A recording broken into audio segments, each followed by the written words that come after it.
So, You so the sent meeting is being recorded, as you heard. So the roll call, then we'll do the June financials, a banking update, and Scott, I guess you've scheduled a call with Jonathan. He's on. He's right there, yeah. Okay, so what we'll do is we'll flip the agenda around and start with the banking update, then go into the financials. The third item on the agenda is the insurance follow-up. There was a lot of discussion a couple of weeks ago, so we'd like to close the loop on that and see how we go forward. Yeah. And of course, owner Q&As as we go through each agenda item. So without further ado, then we'll start with the banking update. And there's really two parts to this. One is the line of credit.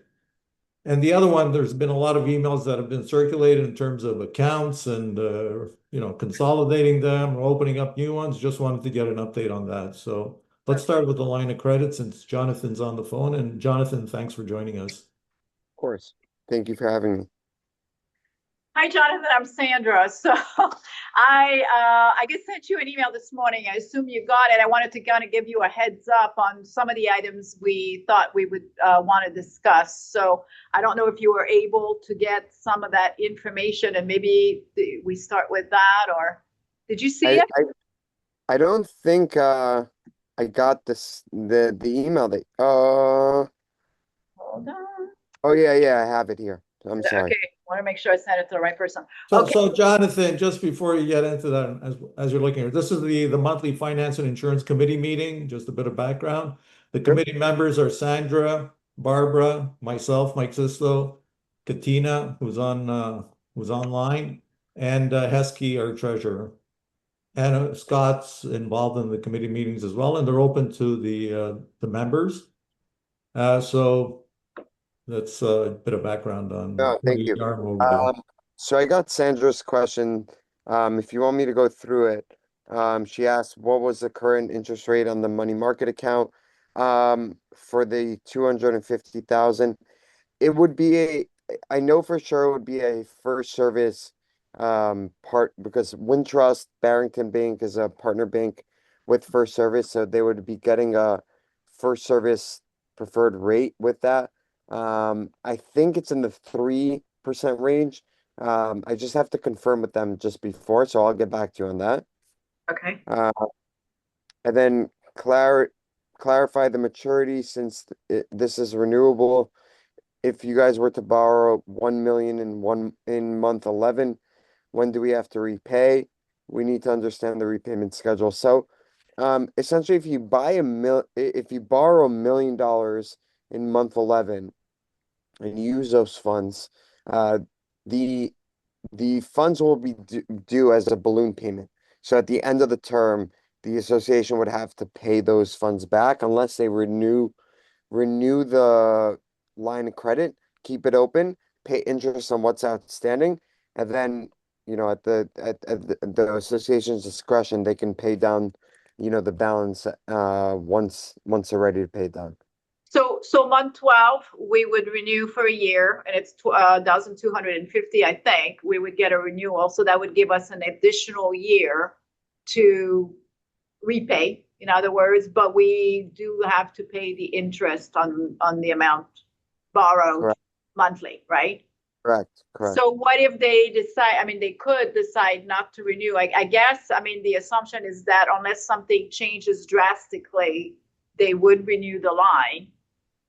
They Correct. would extend for another year, but it's always up to them to decide whether they would or not. So potentially we could have to repay in a month if they decide not to extend.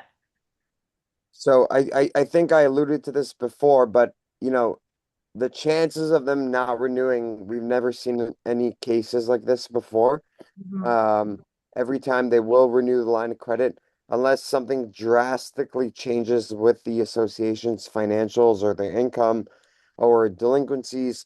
That's the only cases I could see why the bank themselves would not want to renew the line of credit.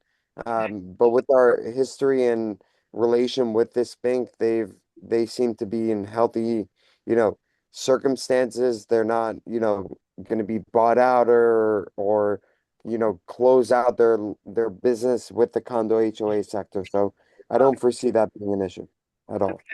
And there's no way to get a 2-year line. I mean, they go on a 1-year basis. With them, it's a 1 year basis. Um, we have other banks that could do a 3 year line of credit, but the cost is much higher than what we proposed. Okay, so you mean the fees up front and Yeah, or the the renewal fee is basically um 25 basis points of the loan amount. of the loan amount? Yeah, and they're gonna want 25% of the no, I'm sorry. 0.5% of the loan amount held in reserves. 50%, you mean? Say it again? Yes, I'm sorry. 50% of the loan amount I meant 50 basis points. Yeah. 50% of the loan amount will have to be held in reserves. This is with this bank or another bank? No, a different bank. I'm saying like their Okay, terms, Wintrust terms, I think the ones that you guys selected are really the best terms on the revolving or emergency line of credit that we have. okay. So Jonathan, just to clarify, this arrangement that we're looking at provides us the best terms and conditions at the lowest cost. Correct. Okay. Jonathan, if the association drew money on that line of credit, it doesn't convert to a loan afterwards? No, it does not. It's a revolving line of credit. So again, if the association drew it in, let's say month 11, essentially the terms are that you'll pay interest in month 11 or whatever subsequent month, or let's say month 12, but there will be a balloon payment that is due at the end of the term, unless the association renews the line of credit. I think Katina is muted. Here we go. And usually month 11, you already know if you're going to renew the line of credit. So do they do a full financial analysis every year to renew the line of credit? Yes, they will ask for like audited But financials and every year. year financials. Yes, correct. Okay.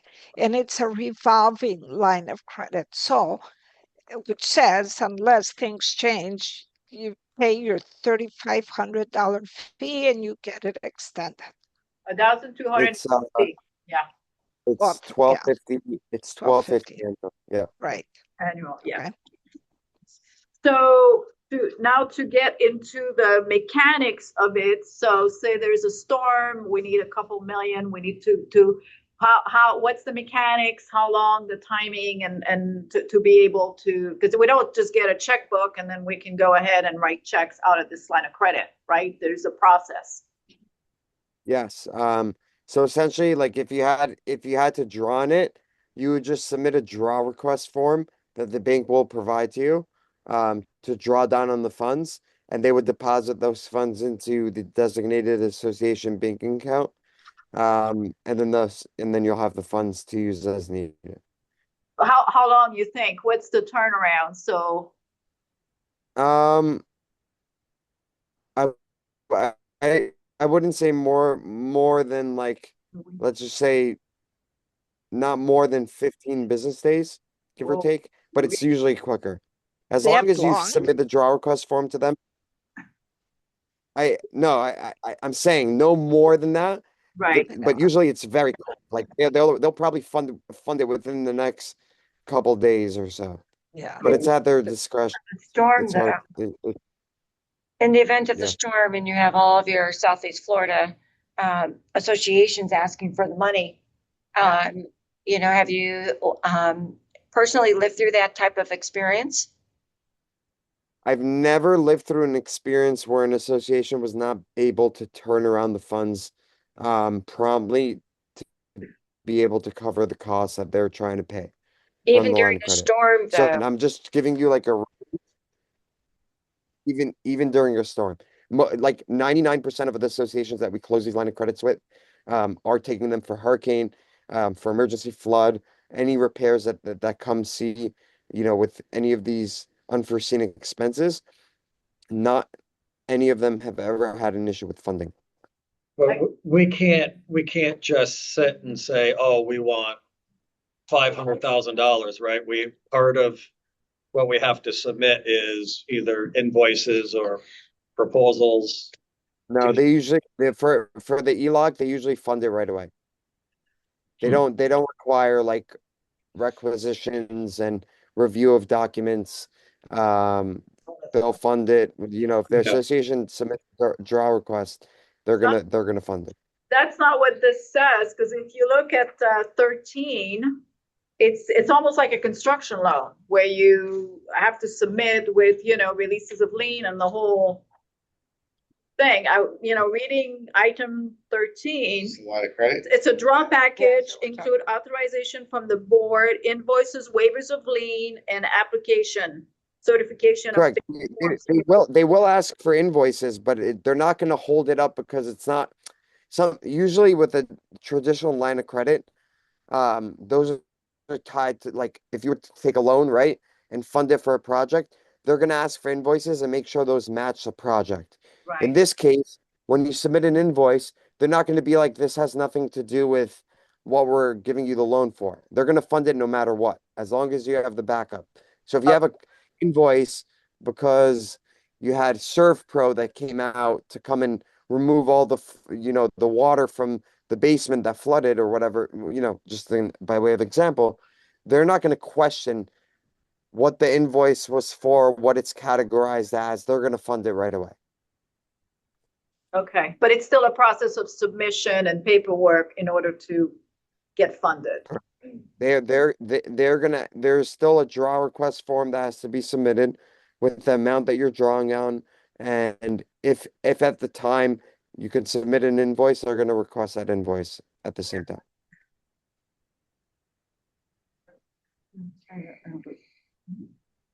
During the storm, I don't believe it because insurance companies don't believe it. In the daily category of the storm.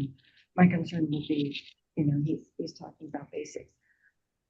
Jonathan, I'm sorry, this is Barbara again. So 2017 was our last storm, and that came through. So were you at first service then? I'm In sorry, this capacity, were you at first service in this capacity that you're advising us on right now?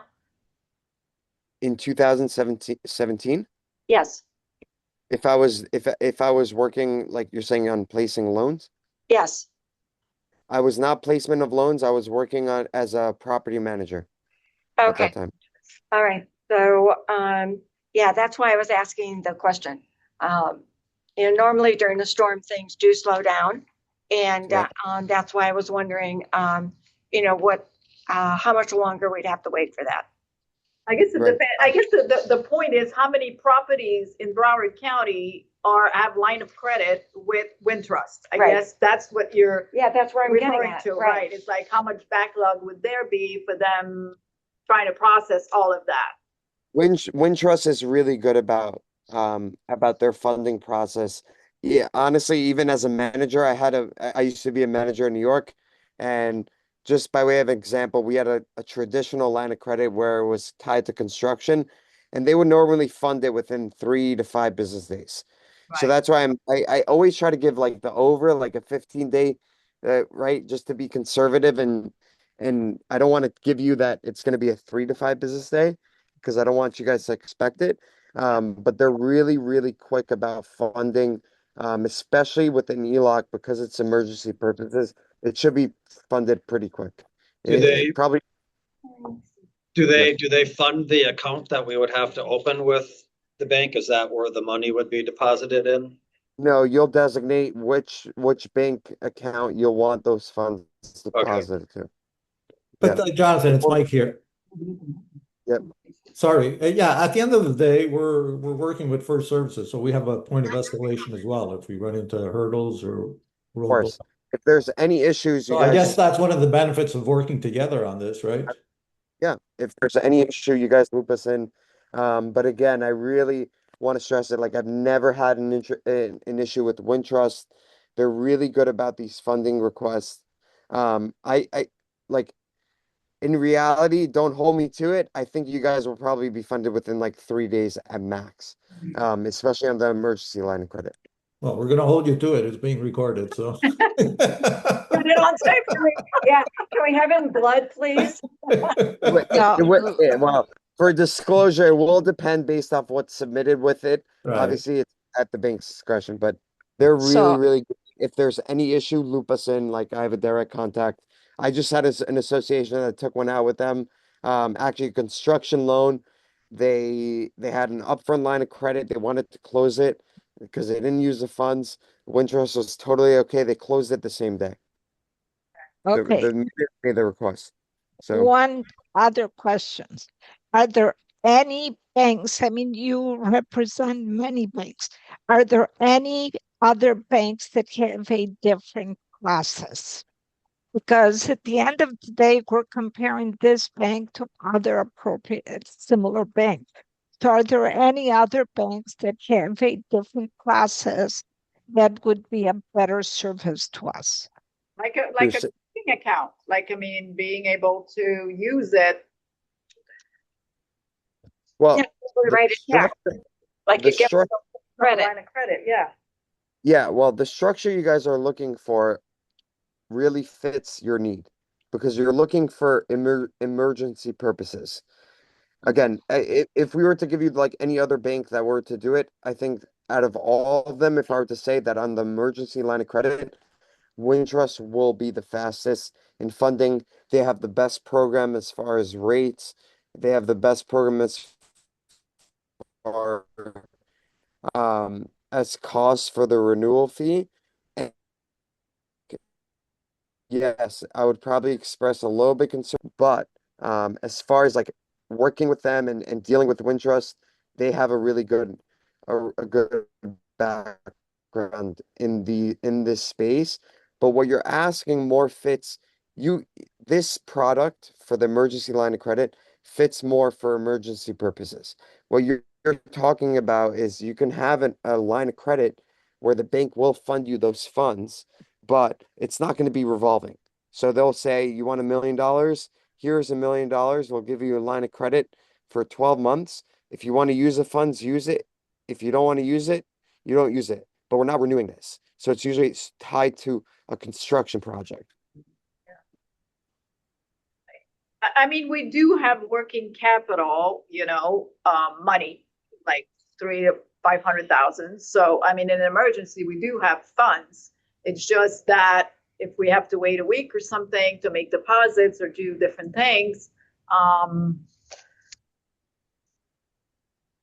I don't think you're not waiting a week. Yeah, If you want me to confirm with them, I can get back to you, just yeah. confirmation on how long it actually takes. I'll shoot him a message now as we're talking. During the storm. with with other condos asking for money at the same Same time. time in the same location, Yeah. so that's the concern. We've gone through many storms in South Florida where it hits certain areas. It could just hit on our block. It could hit everybody on this block, and everyone would be with Wintrust. And it would just be different. So if we could clarify, what they would do, in Broward County, I guess it's better to say, if everyone was doing that, because insurance companies say the same thing. Yeah, I guess the question, Jonathan, is how do they prioritize the distribution or disbursement of funds? Is it They're, based on the size, for first come, first serve? How do they do that? they have a whole team on the back end that's dedicated to submitting these requests, analyzing them, reviewing and funding. But again, in our history of placing all these ELOCs, we've placed many, many ELOCs every single year. We've never had an issue with funding with Wintrust. They prioritize it because again, they have their team on the back end. When it comes to an ELOC, let's say versus a line of credit, a traditional line of credit, they're going to fund the ELOC before they're funding that line of credit because they know that's for emergency purposes. It just doesn't get it. Okay, I mean, the good news is they're in Chicago. At least they're not in. Yeah, at least they're not shutting down for a storm. Yeah. Yeah, we'll send Katina after them. With Guys, I that, just want to say I'm jumping out because there's too many board members, so I'm jumping out. Don't, it's not, nothing, that's nothing to do with you guys. Yeah. We thought it was us, David. Thank you So. for understanding China Thanks for laws joining. is Okay. in place. Okay, so I guess all this, I mean, I honestly, I haven't read the documents or anything, Yeah, Sandra, one. you've been on top of this, but is Yeah. all this documented? We have everything. What's next? Do we have the board approval? Is there still contention? Is this still a contentious issue? I guess one thing that is not specified in the letter, Jonathan, is they don't give, will fund within a certain maximum of days, by, a maximum of 15 business days or something. So there's, the timing is not addressed, I don't believe in the proposal letter. But I think Jonathan said he was going to reach out to them and get that Okay, confirmed, so, correct? we'll get that. All right. Is Okay. that correct, Jonathan? Did I understand that Yep, correctly? I actually already reached out to them. Okay. Okay, perfect. Okay. So what do we have, Sandra, what do we have to do internally? This has to go to the board next, or I think we can vote here as the vote committee here? and And then we push it decide up. if we want to push it up to the board for Okay. discussion and approval. All right, we'll vote and I'll do the roll call at the same time because I Yeah. have. Wait. I just have, Yeah. I got one question. Wait, I think John. Oh, yeah, well, we'll vote here and then we'll take owner questions, right? But do we want to vote before we get confirmation? Is my question. Yes, we trust Jonathan. Mm. Well, I mean, what choice do we have? Like, let's say they come back and say, we can't give you that confirmation. Right. Where do we look? Like, Well, then we really don't know because they haven't been through the experience. So he's telling us, if people have emergency funds because they have construction, but it's not a storm, those are two different events. But if we do have a storm, which is why we were, looking into this, because then everything shuts down. So it's more important. I mean, insurance companies do the same thing when we have a storm, and there can be very large national companies. So, and you have to wait. So I'm just, wanting to make sure. That's why I'm being the devil's advocate on this, because, getting a loan for construction versus getting a loan for a storm are two different things. But I think what we need to question is, are there other banks that will behave differently? That will I mean, Would behave differently. behave differently, because that's why I asked the question before. I mean, Wintrust is a humongous bank, and it's not. I doubt the storm in Florida will put it bankrupt. Right. And the only reason a bank would not fund the line of credit that they have committed would be if they run out of money. Right. I mean, and And even at that, then they would shut the line of credit. And I've seen that in 2006 with the real estate. right, exactly. But that was with every bank. It wasn't Wintrust, and actually the smaller banks were better than the large bank. Yeah, that was kind of my point. Like, if we're in that situation, it's not going to be just Playa del Sol and the bank. It's going to be a Right. widespread issue. Yeah. Right. And what recourse do you have? I mean, if it's a Can I ask problem. can I ask a question? Yeah, go ahead, Alex. Yeah, You might influence our vote, so that's good. is there a cancellation? Can they cancel the policy for any reason? Because when I had my line of credit, they just turned around and canceled it with no reason. And then my next question is there a cleanup period every year? When I had my line every year, I'd have to pay it all back and I could take it out again the next day. No, Yes. that's not the way it is. All right, but can they cancel it for no reason? No, the bank will not cancel it unless there's any material change with the association's financials. But they can't even cancel during the 12-month period. Once they give us the line, Right. we should be committed for 12 months, correct? Until it renews again in And then they 12 have to months. get. I had a guaranteed line of credit for 2 million, no Yep. problem, bank money in the bank and everything. They turned around and says, well, we're canceling all our lines of credits, Yep. just like that. That's what I saw in 06. Oh, And six, that was with so, every bank. Saw it again in 2017 with that storm. what good is it? At least if we can't, this is ridiculous. If they have right to cancel it for no reason, that's No, my problem. They want, they're not uh, going to cancel it for no reason unless the So association. they canceled mine for no reason. And you know I what know, they told me? that, It says, put $2 million in an escrow account and we'll give you $2 million. I says, are you people Yeah. crazy? but Alex, but I think before you came, these loans are very different than personal mortgages. No, this was a business loan. but Alex, before you came in, he said that every year before we renew, first of all, if we had drawn money, if we renew, it would go into the next year, but they also said that they do require the audited financials every year. Maybe they used to do a cleanup, they used to call it.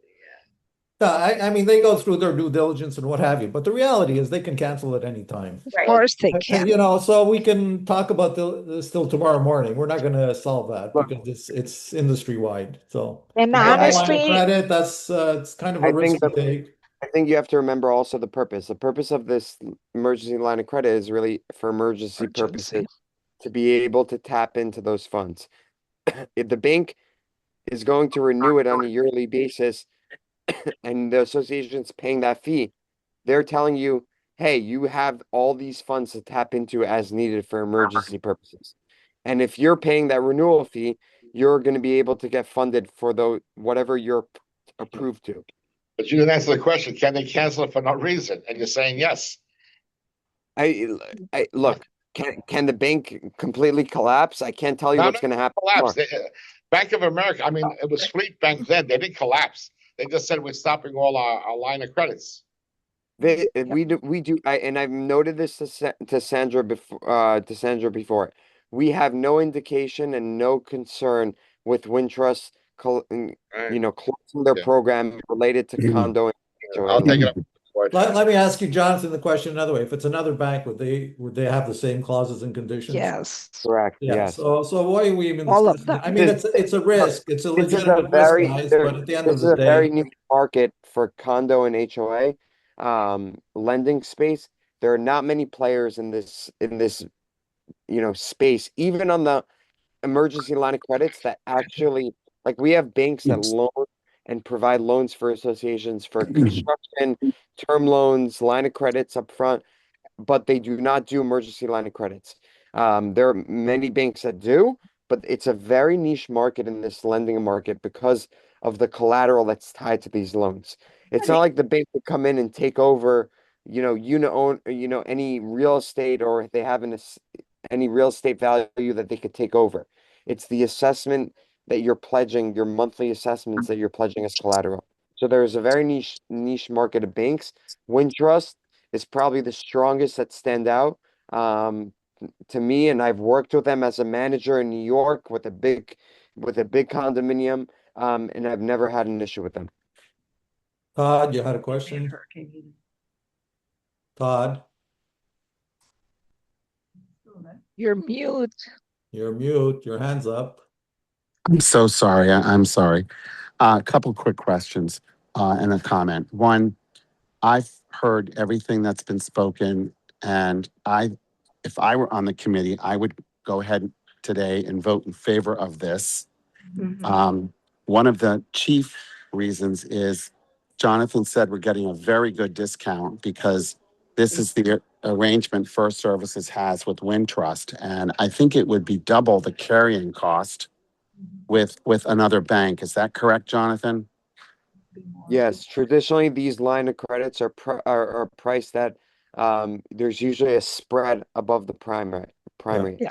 Right. And the risk level for cancellation would be the same with a more expensive Right, organization. right. anyway. So Right. from the beginning, I personally, I've been questioning a line of credit, but I said, if we can minimize the cost, the investment, and get terms and conditions which are competitive, then why not go for it? But anyway, I don't want to Yeah. interrupt anybody.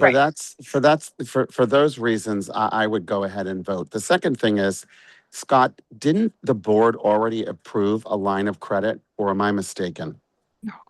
No, No. they gave approval to get the term sheet. Okay, fine. The retainer, yes, I'm sorry, Yeah. retainer, yeah. Yeah. And the third thing, I don't share those concerns about the turnaround time. I think we're stuck with the industry standard. Wintrust is a huge bank. They know how to shift their resources.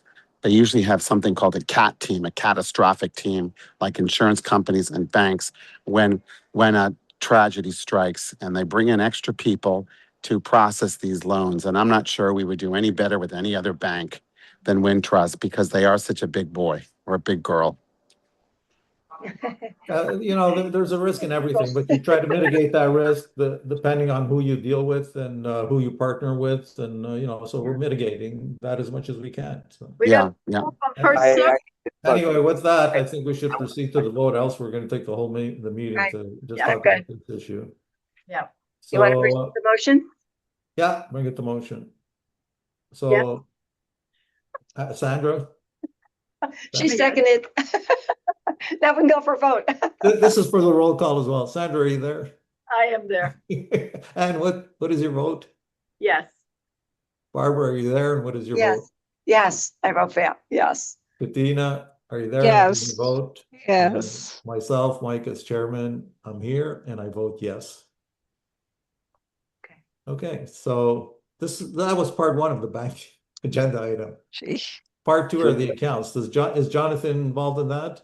no, Okay. I don't do the cash management, but I can. I think you guys have spoken with Erica. Erica before, so if you need, I can always loop her in with any Okay, well, questions. you've been very helpful, and the only action we have from you is to get confirmation from the bank. Yep. And send that to us as soon as you have it. So thank you Okay. so much. So, do you guys want us to proceed with submitting the application, or we have to wait for the board vote? Just Wait, to You be have to clear. wait for the board vote. Yeah. Okay, no problem. Okay, I'll get you guys a confirmation. I'll shoot that over email, and then if there are any other questions, just feel free to reach out. Perfect. All right, Jonathan, thank you Thank so you. much for your time. All have a good one. Thank you. Jonathan. Thank you. Thanks. Okay, the second item under banking was all these bank accounts and different banks and accounts, and a lot of emails went back and forth. So Sandra, we were losing money by it taking longer than we should have in terms of interest Yep. revenue. Uh, is that settled now, or is there I some want to say yes, but maybe you're hesitant? better. Maybe Scott's got. No, I believe everything's been transferred and everything's in Okay. place. So I we think so. can- I think Heskey. The last thing I saw was a week or two ago was all the transfers listed, and I think he went ahead and did that. Mm. So I think we're good, and you're doing your part with transferring from operating. Okay, Yep. so we should be good. Excellent. So one item down, the financials is the next part. So I'll just bring them up and I'll spend not more than 5 minutes on it because we're tracking pretty well to budget. And then we'll have a good 20, 25 minutes to talk about insurance and what we do next. Okay.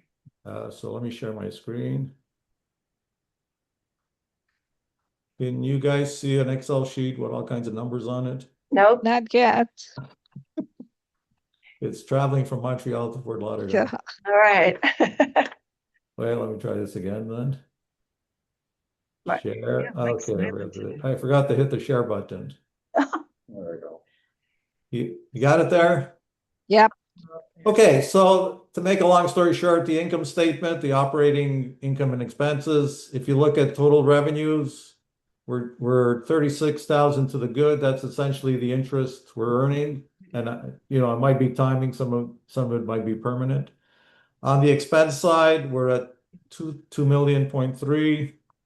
Our budget is 2.4. We're to the good 59,000. And if you look at insurance, because of the timing of the budget, we're behind by 8,000. And we're expected to make 50,000 in insurance from here to the end of the year, or maybe even more, to net a decrease of 50,000 against budget.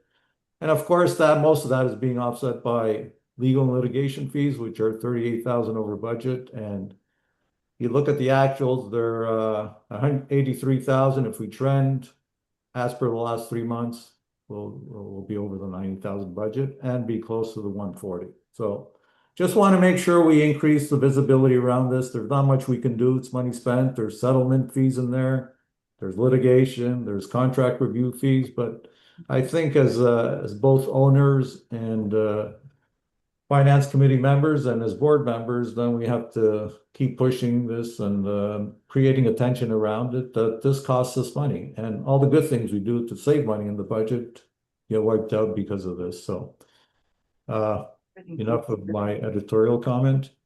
The balance sheet, essentially we have 11.958 in assets. Of that, 10.9 is cash and 1 million is prepaid insurance. So our balance sheet is pretty healthy. And then the third tab are the reserve funds. There are 3: special assessment. And the big remaining item there is the roof project that's ongoing. But I think we estimated, and Katina could correct me if I'm wrong, 800,000 surplus in this account that we'll be able to transfer to some other projects. And then the reserve, SERS and non-SERS, we have balances of 6.2 and 1.8. So $10 million in reserve balances altogether. With that, any questions from the committee and then from the owners? Mike, you brought up the fact about the reserves, the Sears report. I just asked Scott Yes.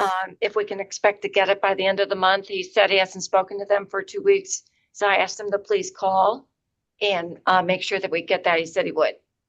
Okay, yeah, give us that feedback, Scott. And then at our next Finance and Insurance Committee meeting in September, we'll do a little planning. Because there's multiple verifications or reviews that have to happen here. One is by the Finance Committee, the board, and talk about a town hall meeting for the employees. So we have to, once we have the first draft of that report, then we'll be able to plan these other activities mostly during the month of September, early October. And that way, when we work on the budget in October, we'll have all this information validated. Okay.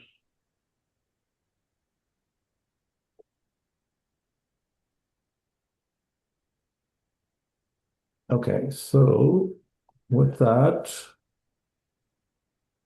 Todd, do you have a question? Your hand's up. Yes, I do. Oh, go ahead. Thank you for summarizing the budget. I just wanted to point out the obvious. We're working on the hallways. We have a committee. We don't have any bids yet. And that's going to cost money. We're certain that 800,000 that is allotted and that we have for the halls is going to be insufficient. And then the other major project that's coming up, and hopefully we can hold off on it, but we haven't really gotten any firm engineering reports as to whether we can hold off on it. And that is the garage waterproofing or the paver or the deck project. These are all going to be significant expenses that we're going to have to figure out how to finance. And I just raised that. I just raised that to keep it on the front of of everybody's radar. So hallway committees in place. We're going to be getting bids, and then of course the big giant expense is going to be the garage waterproofing. But hopefully we've got that. We've got the risers, the cooling towers. Oh yeah, the risers and cooling towers. I left those 2 out. Yeah. I mean, the So roof. we'll try to wrap all this once we get the reserve study, get better estimates, and Yeah. see what the impact is. But yeah, of course, those 3 or 4, and let's not forget the roof. That's not done yet. It's in progress. But those things have to be top of mind from a planning point of view, and we have to synchronize how the board sees these things, how the committee sees it, and more importantly, how the owners see it as well. Well, correct me if I'm wrong, Mike. The roof money and the BDA money, you already have all of that, Yes, correct? those should be fine. And Okay. and the sprinklers as well, as I And understand. sprinklers. So it's really these other projects. Yes. The hall, the risers, the cooling towers, and the garage waterproofing. Those 4 major projects Right. that we're looking at. Okay, thank you. That's all I had. I appreciate it. And I think go Sorry. ahead, Barbara. Thank you, Katina. I was just going to remind Todd that the plan for the carpeting and the painting in the hallways and whatever is going to be done really should wait until after the risers are done. Oh, yes, we know that. Okay, so we know that. Whatever you have against the Sears report. Yeah, we know that. We absolutely know Sears, that. Actually, the one thing we have to find out about is will the riser vendor agree that they're not going to damage new ceiling tiles if we start to put them in sooner? And if they think they're going to damage them, you know, will they pay for them? Or should we wait on replacing the should wait. ceiling too? You We no, gotta well, I think what I'm trying to say is we're going to, rather than just guess, we're going to inquire of them and find out, because some Well- people are assuming that the risers are going to interfere with tiles, and they may not. The vendor may say, no, absolutely not a problem, or they may say, yes, you should wait. Well, they're lifting those units up and out of the closets. And so, you know, are they going to pull them out straight, or are they pulling them out and then lifting them up and setting them down? Like we have no control over that. Well, that's the whole point. We're going to ask them. Right. We're going to ask them. We'll get more information. Yeah. Like you're saying, Todd, let's keep it top of mind, and then we Of have to course. drill down. No, in detail. we Because for the absolutely risers- understand. For the risers, unless if I misunderstood, there seems to be an alternative that we can maintain the current ones or upgrade them for a far lesser amount. Now, I don't know if that's.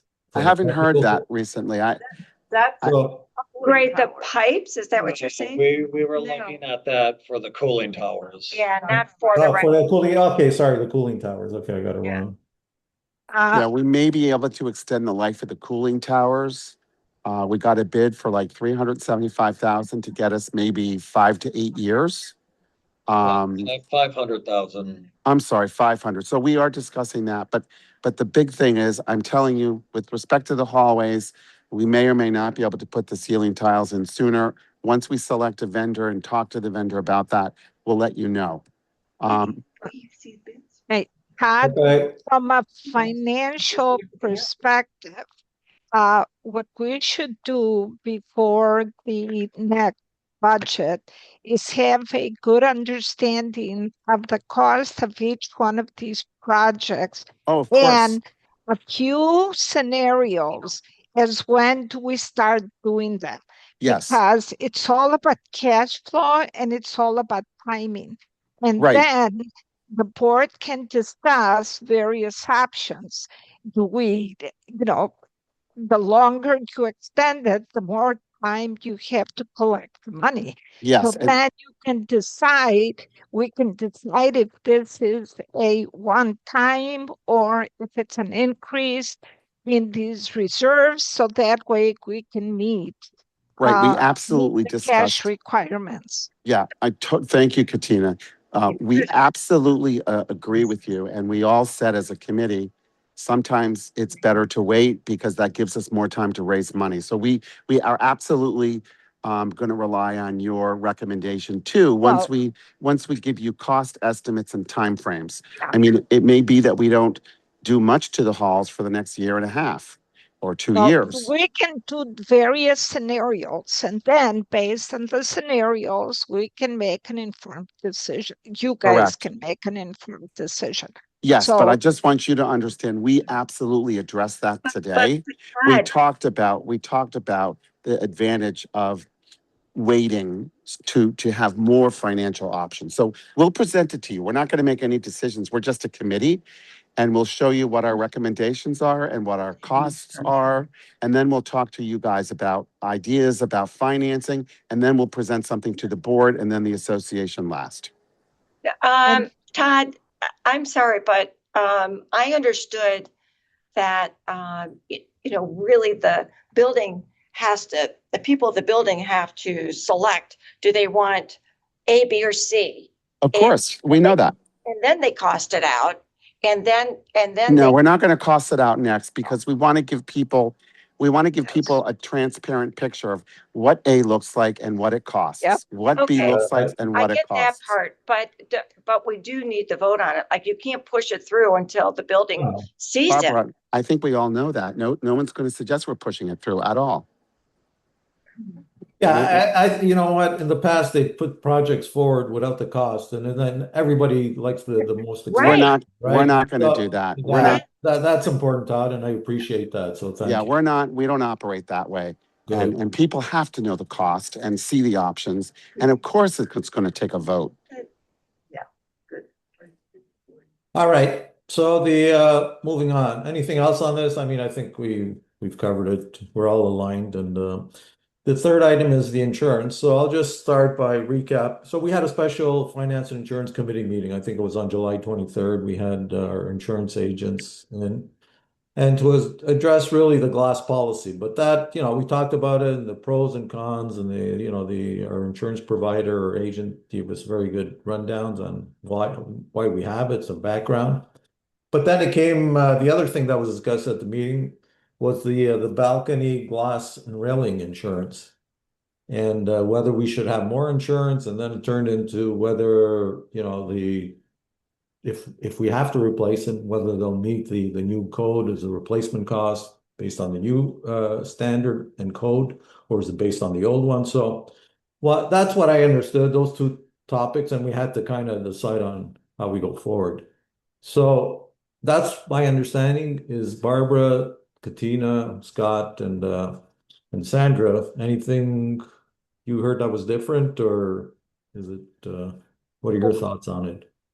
We're just having a general discussion now.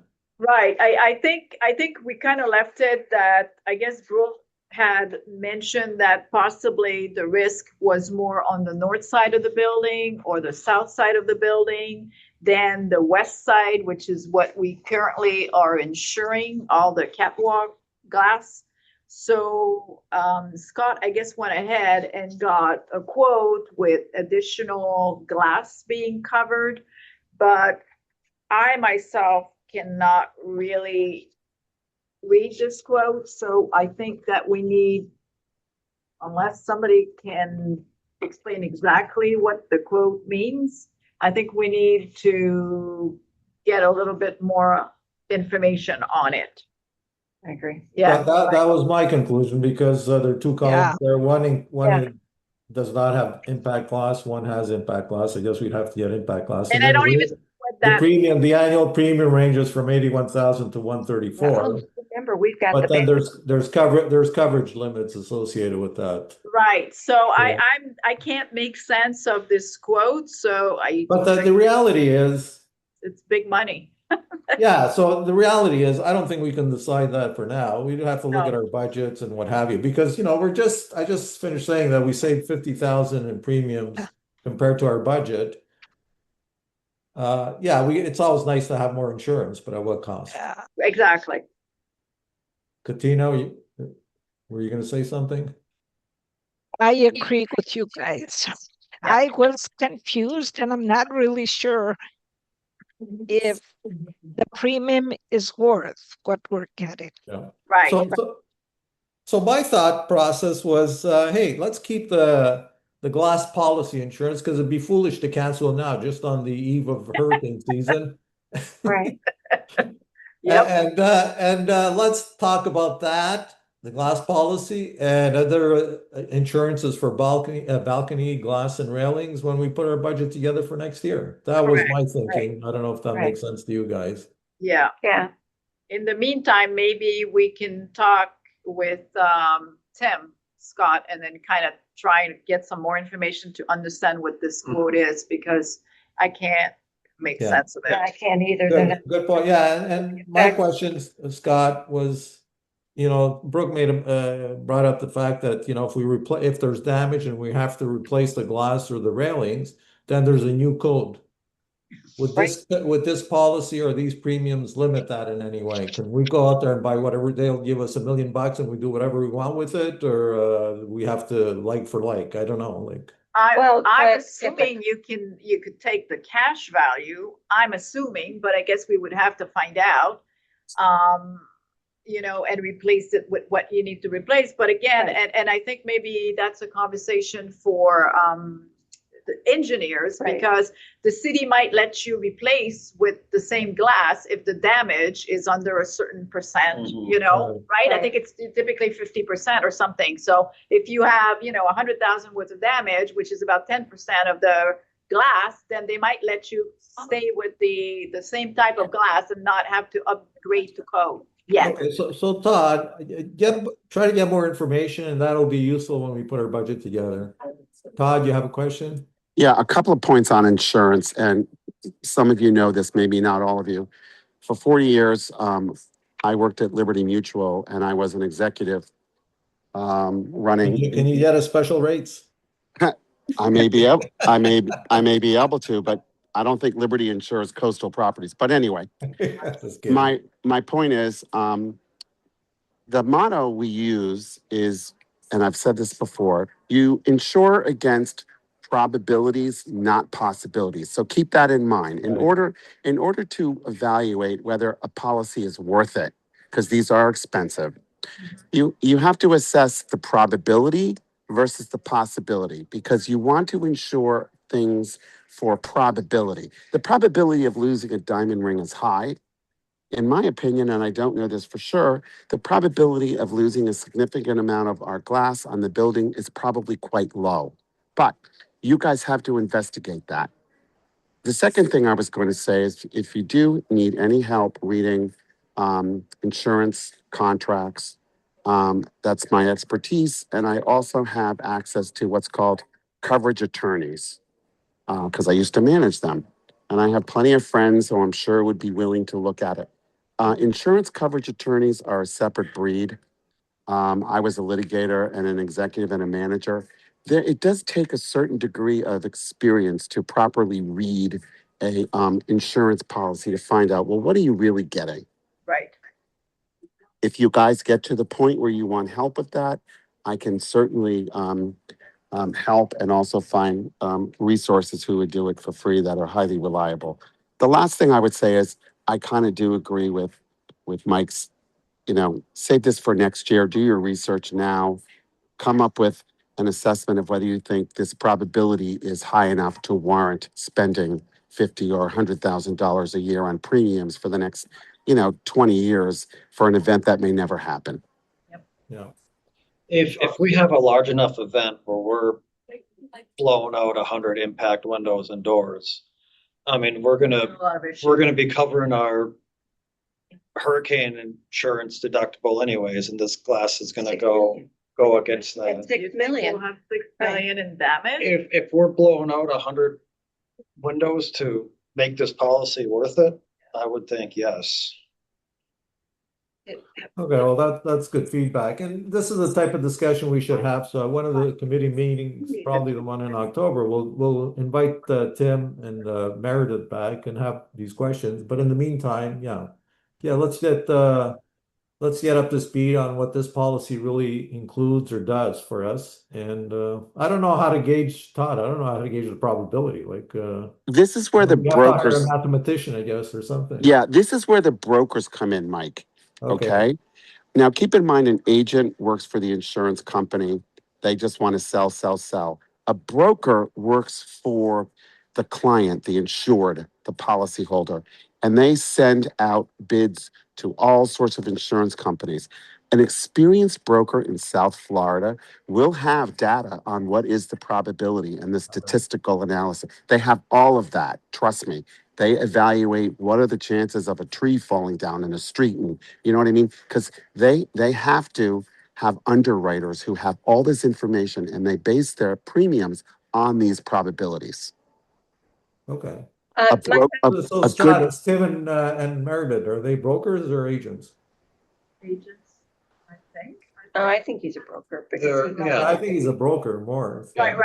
I guess he's got more than I have a one. question, Scott, for you. Do you think that you could ask the Fort Lauderdale, the city, if the question, if in the event we have a storm, and we have this type of glass, is there a way for them to tell us what they would require us to do? Yeah. I bet you Falcon Because- has the answer to that. Falcon might, but I'd like to know from the city. Yeah. That's good.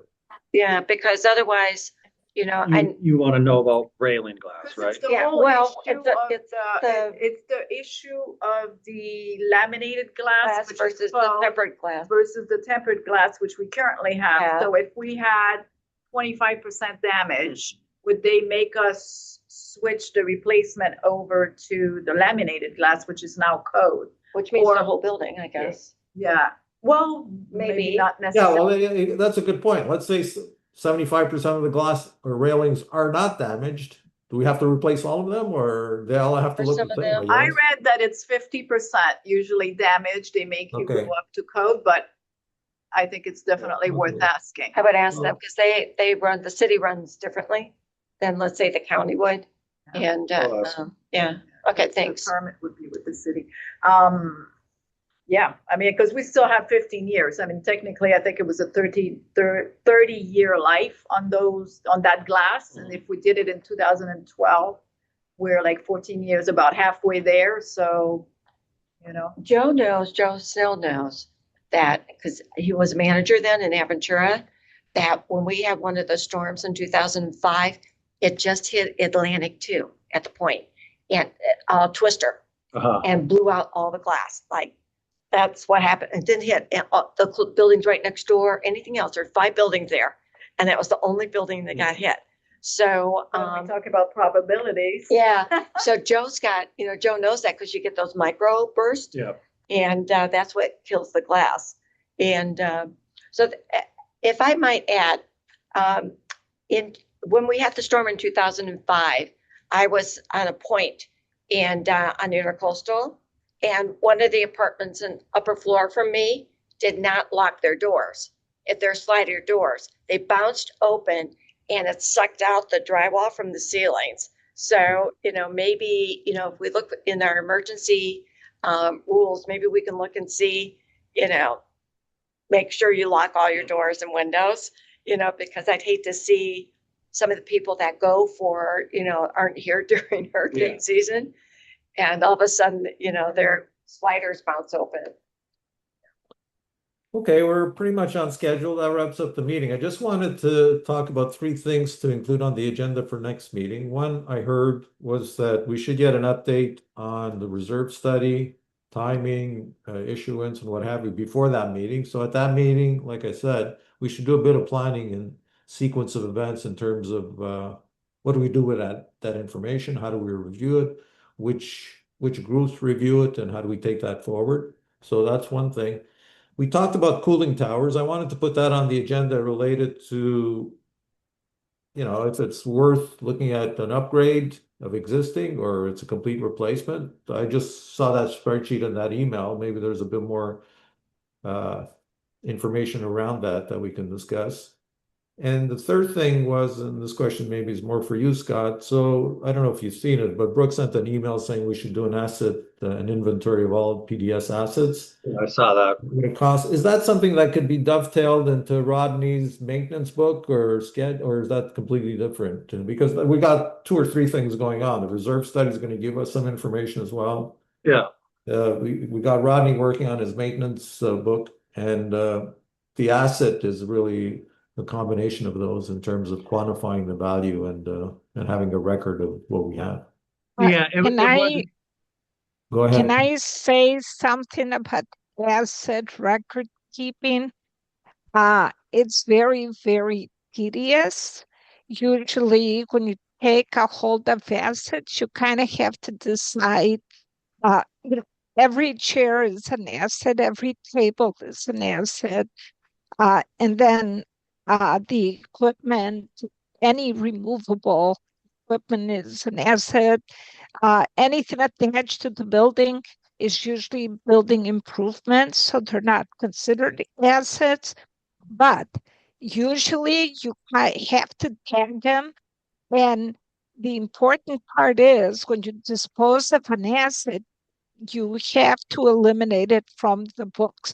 So you have to have a very disciplined accounting system in order to maintain the assets.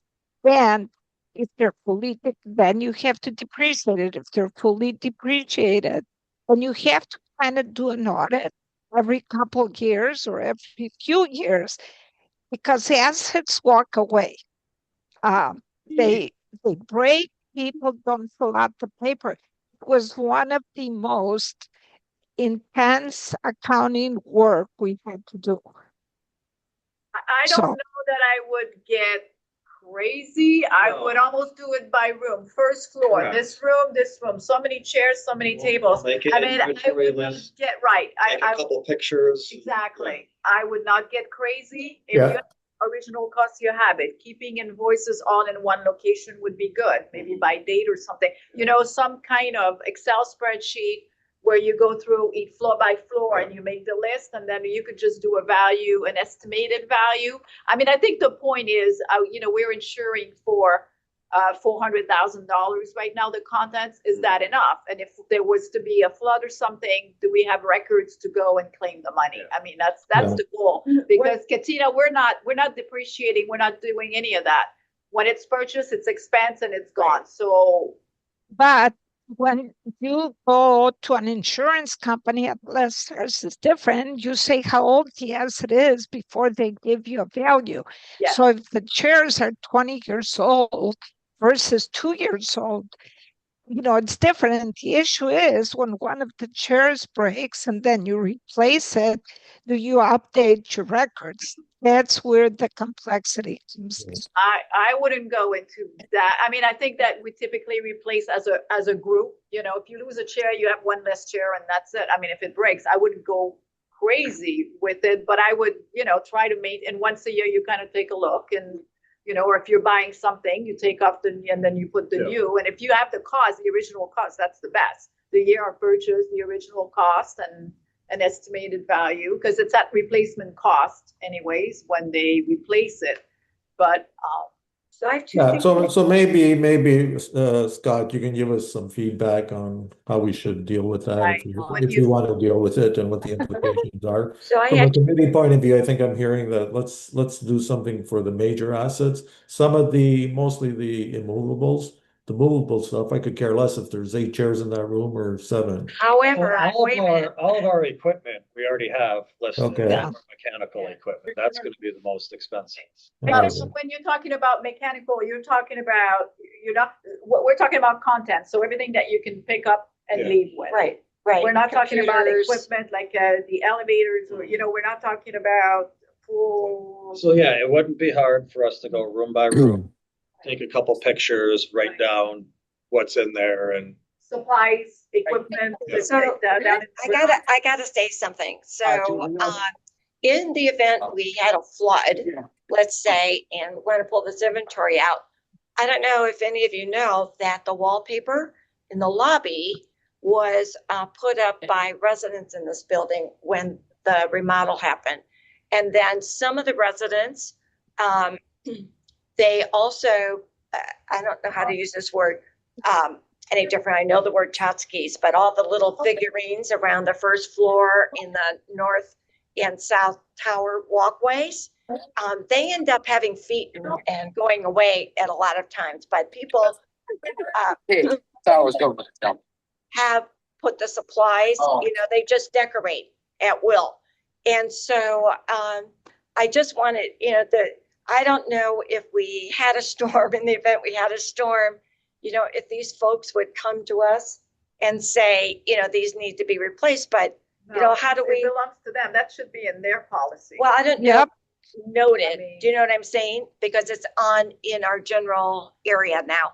I didn't do it. I have nothing to do it. I know who did it. I mean, you the know. question is, if they sell and they leave, are they taking those items Well, with them? these people are not leaving. These people But if they are gonna were, die I here. mean, did they donate it to the condo?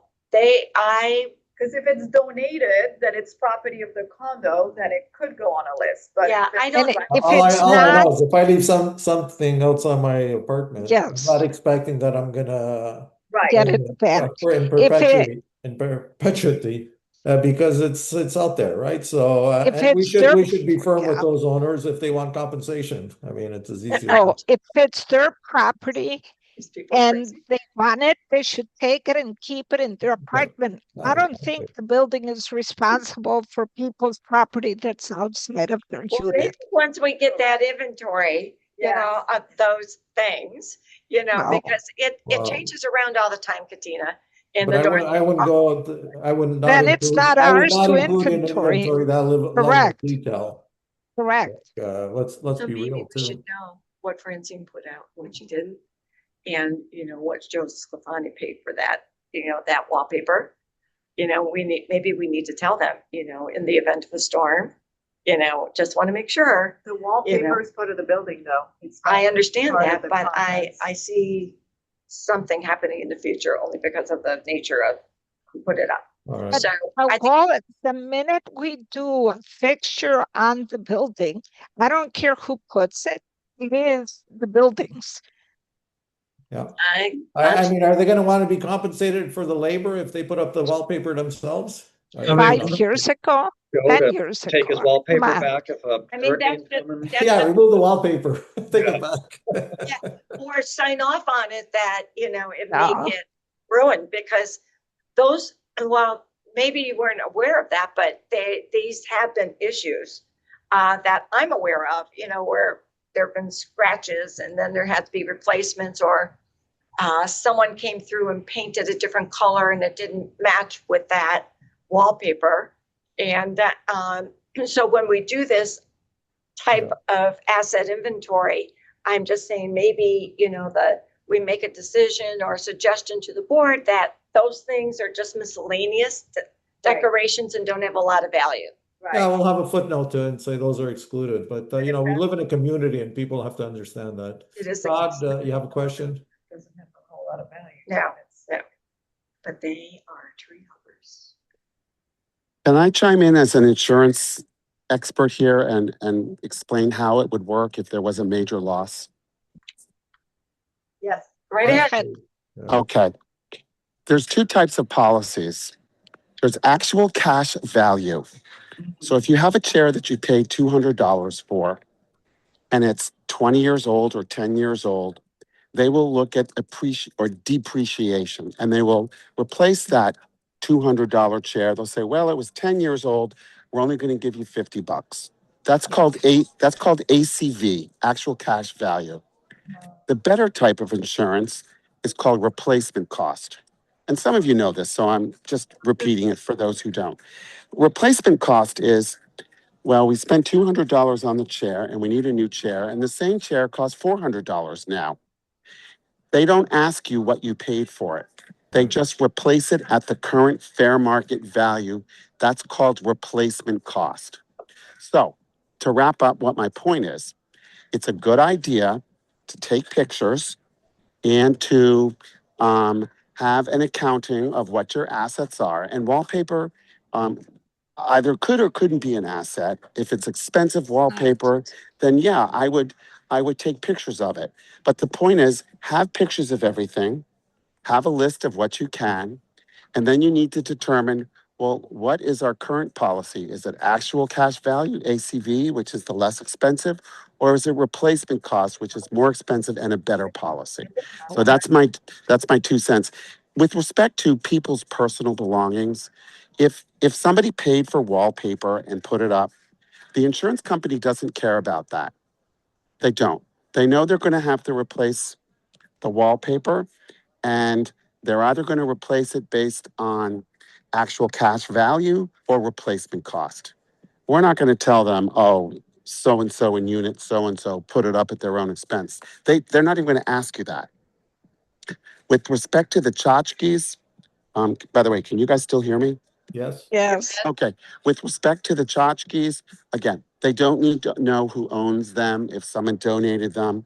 You just include it in your inventory, and they're either going to replace them based on ACV or replacement costs. That's all they need to know. They would never know that so-and-so donated that bookcase or that shelf or that piece of art. Okay, so I'm looking at the insurance policy here for contents. We have 400,000 in insurance replacement costs. And Sandra or Barbara or Katina, wasn't there an email being circulated that we wanted to look at the price of increasing that by 300,000? Oh, no, we did. Well, We did? we did, right? We did. Yeah. It was only 1,400 or something like that. Yeah. So that- we have coverage of 700, right? No. Right. We only had 100 for flood. We have, Oh, we had 100, we increased it to 400. 400. Okay, right, gotcha. yeah, to 400 to be Okay. consistent with the property policy, which has Okay. 400 as well. Anyway, on the insurance document here, it says replacement cost. So That's good. That's the better of the two. The other thing is, Yep. you could ask your broker to come and take a peek or send them all the photos and say, what do you recommend an appropriate coverage limit would be for a replacement cost policy? Make the brokers work so we don't have to speculate. Yeah, you're I mean, right. for all I know, 400,000 is maybe too much. I have no idea. I think so. True. I doubt it. If you look at the gym equipment, you look No, at, you're probably right, but I just personally don't know, and I don't like to guess. Yeah. I agree with So that. we should have, what we'll have heading into the budget exercise is an insurance workshop, and we'll have our broker come in. And these are all legitimate questions we should ask and challenge each and every policy we have. Because what happens typically, and it's happened for the last few years, we get the renewal, it's a mad rush to get it renewed, say, okay, everything the same as last year, and let's the premium is lower, so we don't question it too much and go back. But we should do a more in-depth analysis this time Yeah. around. And Todd, it would be great if you joined us. Well, I Yes, was going to say maybe absolutely. I was. Well, this is what I was going to say. You may want to have a subcommittee dedicated to just insurance, so people can provide you with this information. Because honestly, I don't know how you guys have the time for all of the finance and the insurance. And there may be some other people in the building who have, Yeah, relevant insurance experience. Knowledge. So yeah, they that's a want to good join. point. So maybe a subcommittee that reports to you guys, and I would be happy to help on that. Okay, great. Todd, we do, because it's finance and insurance have to have open meetings and they have to be planned 48 hours ahead of time. So, if we do have a subgroup, just understand that it has to be live like we are right now. Yeah, I mean, you can run it however you want, Yeah. but it might just be helpful. Or if you don't want a subcommittee, maybe you just informally ask 3 or 4 people to say, hey, can you do this work? And we won't have any meetings. We'll just submit it to you and give you our input. Okay. You Well, can do it however you want. Think about it. yeah, it's a good idea. We'll Good take that. idea. We'll I take think it that under doing consideration for sure. would be very helpful. I mean, at least I do. just a broad list by room with just so many chairs and all that. And then, in estimate, coming up with at least some number, or a range or something. Yeah. Pictures are very, very important. I'm telling you now, I've worked on many, many claims where the adjuster has said, geez, if they just took pictures, we could see whether their 50 Yeah. chairs were really nice or if they were crappy. Mhm. And they wouldn't be debating this stuff. Yeah.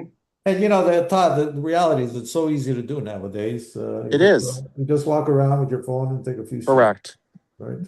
Or video or. All right, listen, I hate to be rude. I'm No, actually well, on. we're wrapping up the meeting. I thank you so much for joining us. It was a good discussion and Take care. Take care. we'll And be thank back. you all for your hard work. You guys might be the hardest working committee. And we rely as a board very, very heavily on your good work. So thank you. Thank you. It's a pleasure. Thank you. Thank you. Thank you. All right. Take care. Bye. Bye, everybody. Bye. Oh, I have 2 questions. Scott, do you know there used